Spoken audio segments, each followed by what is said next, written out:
Bonjour, j'espère que vous allez bien. Ravie de vous retrouver, même s'il ne fait pas très beau, on va essayer de réchauffer nos cœurs.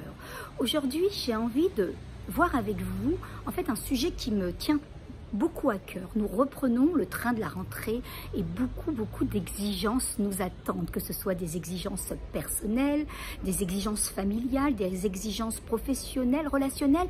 On doit être partout en même temps et souvent on cherche à être au top, on nous invite à performer. La vie, eh bien, nous invite à toujours être le meilleur, la meilleure épouse, le meilleur parent, le meilleur collègue, en fait, dans tous les niveaux. Et souvent, c'est souvent très lourd. Pourquoi?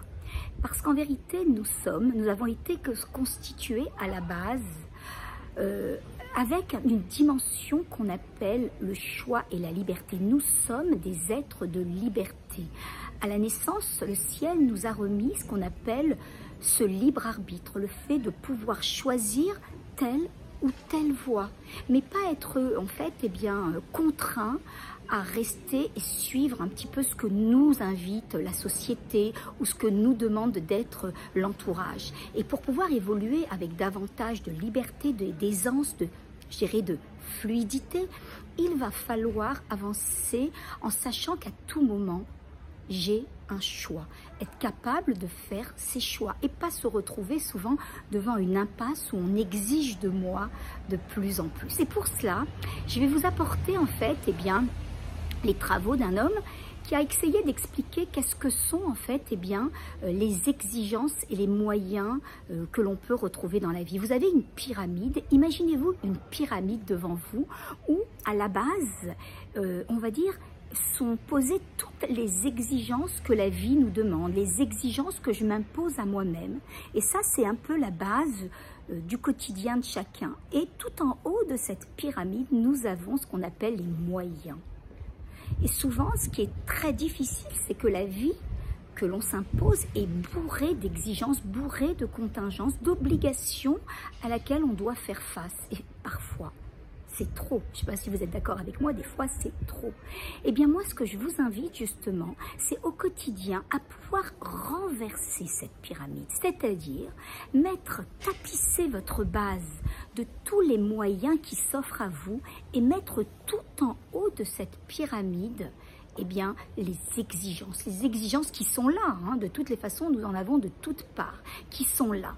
Et face aux situations qui parfois nous étranglent, j'emploie le mot parce que parfois on est vraiment étranglé dans certaines situations, on se sent manquer d'air, on se sent sans liberté. Rappelez-vous, nous sommes des êtres de liberté. Eh bien, se poser la question, quels sont les moyens face à cette situation que je dispose pour pouvoir faire face au mieux à cette situation? Quels sont les moyens que moi, là, actuellement, je dispose pour pouvoir faire face au mieux à cette situation? Là, rien qu'en se posant cette question et en essayant d'y répondre, bien sûr, vous allez renverser cette pyramide et faire en sorte que vous soyez beaucoup plus centré solution que problème. Et automatiquement, quand vous allez ouvrir ce champ des possibilités, vous allez premièrement activer vos ressources, vous allez trouver des solutions, vous allez vous responsabiliser. Vous le savez bien, lorsqu'on se responsabilise, eh bien, automatiquement, on s'implique. Et lorsqu'on a plus de choix aussi, eh bien, on se responsabilise beaucoup plus dans ce que l'on fait. Donc, vous voyez, c'est un cercle vicieux qui, en fait, fait que j'obtienne ou pas les meilleurs résultats. Donc, l'idée, c'est de se poser la question quand on vit quelque chose qui est complexe, qui est en fait, qui a l'air de nous emprisonner. Quels sont les moyens que moi, je dispose aujourd'hui pour pouvoir y faire face? Et vous allez voir que vous allez avancer avec davantage de confiance, vous allez trouver des solutions. La vie sera beaucoup moins lourde, beaucoup plus légère. Et automatiquement, on va pouvoir parfois atteindre des niveaux que l'on n'aurait jamais imaginés. Pensez-y, je pense que ça peut être une base de réflexion intéressante pour cette semaine. Très bonne semaine à vous, au revoir.